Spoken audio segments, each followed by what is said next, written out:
Un abrazo fraterno, un agradecimiento a Ricardo por la invitación a revisar este capítulo que publicamos hace un par de años. Un abrazo especialísimo a Manuela Méndez, tesista en aquel entonces ya doctora en educación, que bueno, llevó adelante el trabajo en terreno y mucho de lo sustancial de los comentarios que me toca hacer ahora.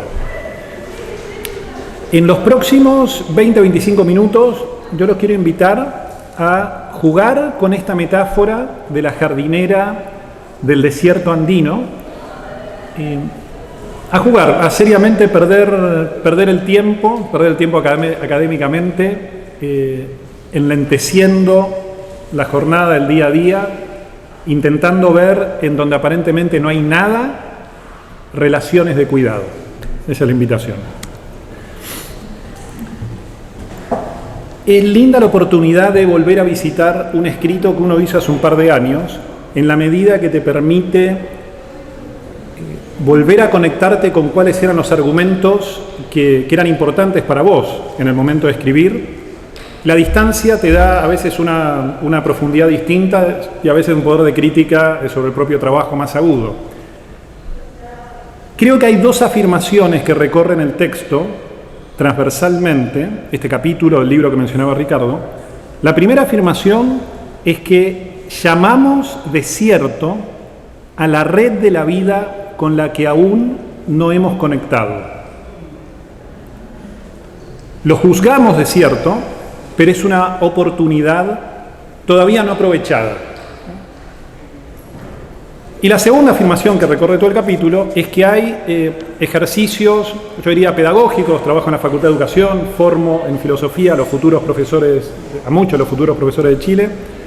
Hay ejercicios inspirados en la filosofía ambiental de campo que tienen el potencial de acercarnos, de situarnos sobre la piel del desierto, es decir, de hacernos sentir que esto que uno tiende a prejuzgar como la nada misma tiene potencial de ser mucho más que algo, sino una relación entre nosotros. Hace 4 años, cuando visité Puerto Williams por primera vez y salimos a hacer un recorrido inspirado por la filosofía ambiental de campo, llegando a un vallecito como este que se ve ahí en pantalla, me preguntaron, ¿qué es esto? ¿Qué ves? Y yo honestamente dije, no veo nada. Esto lo primero que me surgía era, acá no hay nada, un desierto. El ejercicio detrás de la redacción de este capítulo consistió primeramente en ir a explorar los escritos fundacionales del biólogo Edmundo Pisano, chileno, que en 1920 se tomó el trabajo de recorrer toda la ecorregión subantártica magallánica, caracterizando qué es lo que hay en esta región. Cientos de hojas de trabajo, como escriben los biólogos, toman nota, escriben libros, cientos de hojas para caracterizar qué es lo que es. Y Pisano, en su caracterización de esta ecorregión, iba a decir sutilmente, como hacemos muchos de nosotros, nos demuestra una de las ambigüedades del investigador. Porque Pisano, por una parte, llega a caracterizar que arriba de los 500 metros, donde yo les confesaba no veía nada, él, arriba de los 500 metros de altitud, encuentra, cito, en raras ocasiones, que existen plantas que forman una cubierta continua, pero que a menudo están agrupadas como plantas en cojín. Forman una cubierta continua estas plantitas, a menudo agrupadas en plantas en cojín. Entonces, por un lado, Pisano ve que existen una especie de esponja verde que uno se va encontrando a esa altura, pero por otro lado, en el mismo libro, cuando el mismo Pisano termina describiendo y tratando de poner una etiqueta a qué es la flora y fauna de esta ecorregión, él termina diciendo: las cumbres de las montañas, así como todas las altitudes por encima de los 500 metros, son las características más típicas del desierto andino. Entonces, por un lado, mucho trabajo en describir estas cushion plants, estas plantas en cojín. Por otro lado, esta etiqueta de que hay un desierto andino arriba de los 500 metros, donde yo les decía había visto nada. Conversando con Ricardo y con Manuel hace unos años, nos sentimos inclinados a partir por un análisis hermenéutico respecto de la noción de desierto. Entonces, si ustedes hacen ejercicio ahora mismo con el celular o a la tarde cuando estén conversando con la familia, de ir a Real Academia Española y preguntar qué es un desierto, ustedes van a encontrarse que Real Academia define el desierto como un espacio despoblado, solitario o deshabitado. Este significado predomina en el lenguaje coloquial cuando nosotros utilizamos la palabra desierto, y donde el desierto suele asociarse a lo que yo había percibido inmediatamente como aquel lugar donde no hay nada o no pasa nada. Filosóficamente acá hay una curiosidad que es obvia, pero no estamos acostumbrados a notarla. Y es que esta apreciación de que el desierto es donde no hay nada, conlleva una comprensión tácita de la nada. Es decir, cuando yo digo que el lugar está desierto, esta carencia está dando pie a que uno hubiera suponido la posibilidad de que existiera algo, pero en el desierto ese algo no está. Ahora, la Real Academia Española, en esta primera aproximación hermenéutica a la noción de desierto, es un diccionario, sí, es cierto, es un diccionario, pero es un diccionario en el sentido aristotélico del diccionario. Es un diccionario fuertemente enraizado en la idea de que tiene que haber una usía, una sustancia, un ente, del cual predicamos una serie de características que luego los analistas de Aristóteles llaman los accidentes. Entonces, ¿qué es lo único que puede haber o no haber? Una cosa, diríamos coloquialmente. Una sustancia, una usía, un ente. Pero ¿es eso lo único que hay, que existe? Y uno le podría preguntar a Aristóteles, pero Aristóteles, ¿no hay acaso pasión, acción, relación, tiempo, lugar, hábito? ¿Estos no son cosas? Bueno, para Aristóteles, y creo yo, un modo de organizar el conocimiento que encardina nuestra Real Academia Española y nuestro lenguaje coloquial, no, lo único que hay son cosas que ocupan lugares que están vacíos y esas cosas no están, y todas estas relaciones, acciones, pasiones, tiempo, lugar, hábitos, son meros accidentes. En un segundo nivel de interpretación de la noción de desierto, encontramos que el desierto refiere a una experiencia mucho más sutil. La entrada más antigua de la expresión deserto en latín viene de la mano de Cicerón y viene de la mano de César, cuando ellos utilizan la expresión deserto para hablar del corte de los vínculos fundamentales. Deserta una mamá cuando abandona a su hijo, desertan dos esposos cuando interrumpen su relación, probablemente lo peor para el romano, deserta un soldado cuando abandona al ejército. Los romanos ya tenían un insulto para decir esto, que era el imbellicus, imbécil. Imbécil es el que no es digno, no es considerado digno de ir a la guerra, el imbellicus. Pero es todavía peor que no ser digno de ir a la guerra, el ser un desertor, porque cortaste el vínculo fundamental con la sangre y la tierra que a vos te dio vida.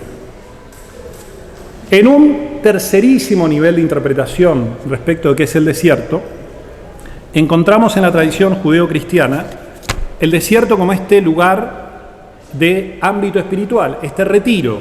La primera referencia que señalan Lewis y Short, que son los más eximios estudiosos de griego y latín, con lo que aprendemos los filósofos estos idiomas, nos dicen que el desierto en la cultura judía cristiana está primeramente nombrado en el Números 1, versículo 1, cuando Moisés se encuentra con Yahvé y Yahvé le dice algo así como: ¿qué haces acá con zapatos o sandalias? ¿Cómo te atreves a estar cubierto adelante mío?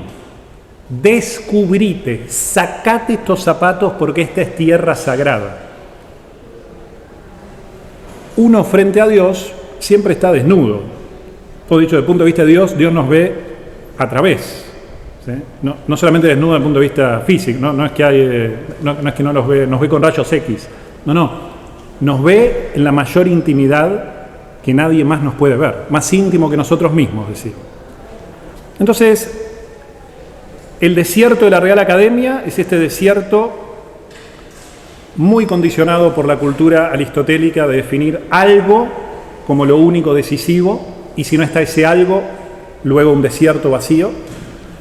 El desierto de la cultura latina romana, estas relaciones fundamentales que organizan nuestra vida a partir de la familia, de la pareja, de la patria, por quien yo estoy dispuesto a morir. El desierto judío-cristiano como este ámbito de encuentro espiritual, donde parece que me retiro, pero me encuentro con lo más profundo, todavía más profundo que yo a mí mismo. Este desierto andino, cuando uno se pone estos triple anteojos de interpretación hermenéutica, claro, no está desprovisto de vida, sino que está habitado por numerosas plantas en cojín, como las que se ven en la pantalla, que generan condiciones de microhábitat para acoger a numerosas especies de plantas e incluso aves. En este duro entorno, bravísimo en invierno, en verano ya es difícil, pero en invierno parece de lo más inhóspito, las interacciones cooperativas intra e interespecíficas son decisivas para los hábitos de crecimiento de estas plantas. Y digo plantas, es importante aquel plural, porque por más que ahí en la pantalla uno tienda a percibir una especie de mancha verde entre lo gris, cuando uno se acerca detenidamente, son muchas las distintas plantas, son muchos los distintos insectitos que están por ahí, son muchas las relaciones entre especies que se favorecen por este colchoncito verde que aparece en el trasfondo gris. Las plantas en cojín nos sorprenden como islas de vegetación o verdaderos jardines con una gran variedad de formas, colores, texturas, en un entorno que es predominantemente pedregoso. Ahora, ¿cómo enseñar esto? Porque es muy interesante y valioso hacer el intento de análisis hermenéutico, buscar las que encontramos y otras referencias más, pero ¿cómo dar a conocer a futuras generaciones de profesores, de biólogos, de especialistas de Chile, que esto es relevante para la vida y te puede cambiar tu modo de ver la vida? Bueno, lo que intentamos hacer a través de ejercicios inspirados en la filosofía ambiental de campo es, en mis palabras hoy, intentar desanestesiar esta experiencia del desierto. Dejar de bajarle la persiana a esto que nos parece raro y que tengo de alguna manera cancelado porque creo que no hay nada, y partir por abrir la ventana de la percepción y encontrarme con lo que ahí puede haber. ¿Cómo se hace esto? Se hace perdiendo el tiempo profesionalmente, ¿sí? Hay un momento de la filosofía ambiental de campo, lo podríamos decir, la didáctica detrás de la filosofía ambiental de campo, que tiene que ver con salir a caminar pausadamente, deteniéndonos a percibir no lo que estamos percibiendo, sino deteniéndonos a percibir cómo estamos percibiendo. Acá Ricardo asiente, porque es muy importante, en vez de llenarnos la cabeza con los objetos que tenemos que percibir porque son importantes para la vida, detenernos y ser sensibles de cómo solemos aproximarnos a la realidad. Observamos cómo los árboles van disminuyendo de tamaño a medida que vamos subiendo, hasta que finalmente cruzamos la línea arbórea y llegamos a estos hábitats altoandinos. La experiencia en la zona altoandina comienza con una invitación a desacelerar y observar con todo nuestro ser. Sugerimos a los estudiantes, a los colegas, a las distintas personas que visitan Puerto Williams, en este caso particular, les sugerimos contemplar sintiendo el clima con la piel, escuchando, oliendo, metafóricamente percibiendo cómo perciben las plantas en cojín de este, creemos nosotros, mal llamado desierto altoandino. Tras este primer ascenso, invitamos a los participantes a que se pongan de pie y extiendan los brazos como si fueran un árbol alto. y prestar atención a las sensaciones corporales que esto genera.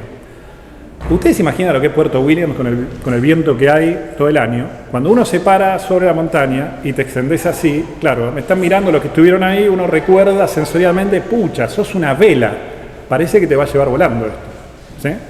Perdés temperatura muy rápido, el viento te golpea muy fuerte. A continuación les pedimos tumbarse en el suelo como si fueran una planta en cojín.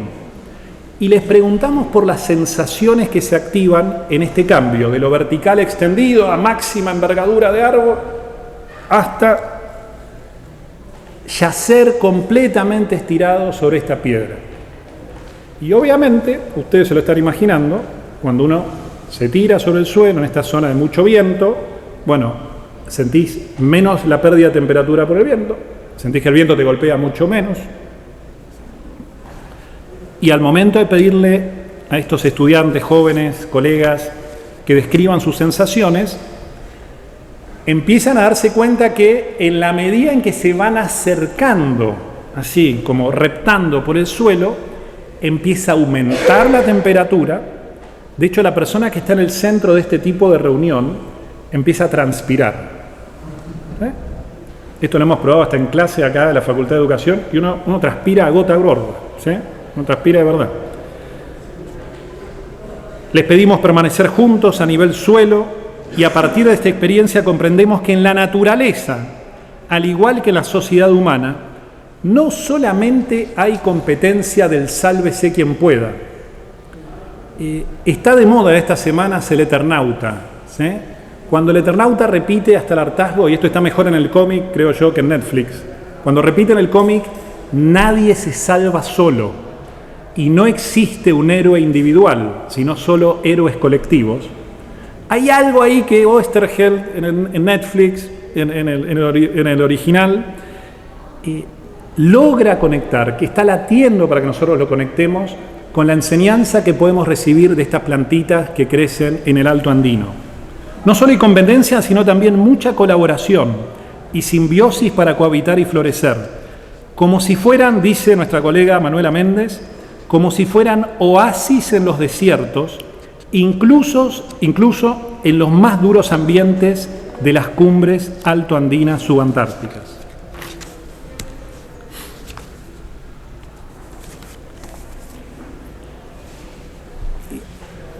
¿Qué educación, entonces, transformará la relación humano-naturaleza propiciando una conversión ecológica? El guiño de la conversión ecológica es, a propósito de Laudato Si, el último capítulo de esa encíclica está dedicado a la conversión ecológica. Pero ¿qué formas de educación serán capaces de, aprovechándose de estrategias como la FILAC, aprovechándose de toda la investigación de estas grandes facultades y universidades, cómo lograremos que las generaciones futuras de profesores verdaderamente transformen la relación humano-naturaleza que nos ha traído hasta acá? Yo como profe muchas veces siento que hay una expectativa desmedida respecto a lo que puede hacer el sistema escolar que nos ha traído hasta acá, porque, seamos honestos, queridos colegas, el desierto planetario, decía Benedicto XVI, citado por Francisco en Laudato Si, el desierto crece porque los desiertos interiores se han vuelto vastos. El desierto crece porque los desiertos interiores se han vuelto vastos. Entonces, si no logramos interrumpir las prácticas desertificantes de la educación hoy, no vamos a lograr interrumpir los desiertos exteriores. Y las prácticas desertificantes no es que la Facultad de Educación enseñan a deforestar, sino enseñan a mirar desiertos y no mirar las oportunidades de cohabitancia, de reengendrar hábitos nuevos, de encontrarnos interespecialmente con lo que antes a simple vista parece que hay un desierto. Podemos vivir en desiertos de individualismo o podemos cultivar jardines creando lazos de cooperación con quienes convivimos. Y cierro como empezamos, un gracias a Ricardo y a Manuela por este capítulo de hace 2 años y una exhortación a la audiencia a pensar qué es lo que yo llamo desierto o cuáles son los desiertos que encontramos en nuestra propia vida hoy acá. No hace falta irte a Williams para desactivar esta propensión a no ver nada donde aparentemente, donde puede haber de hecho grandes relaciones de vida, y la invitación a tomar en serio la invitación de Phylac como ejercicios que nos inspiran a ponernos en la piel del desierto, no como una didáctica causal, tal que si yo aplico Phylac me voy a reconvertir en un ciudadano ecosistémico, pero sí en la invitación a al menos correlacionar, buscar relaciones posibles que nos lleven hasta la frontera del desierto, a esta piel donde lo que aparentemente es el lugar de la nada puede ser el lugar de muchas relaciones de cuidado. Muchas gracias.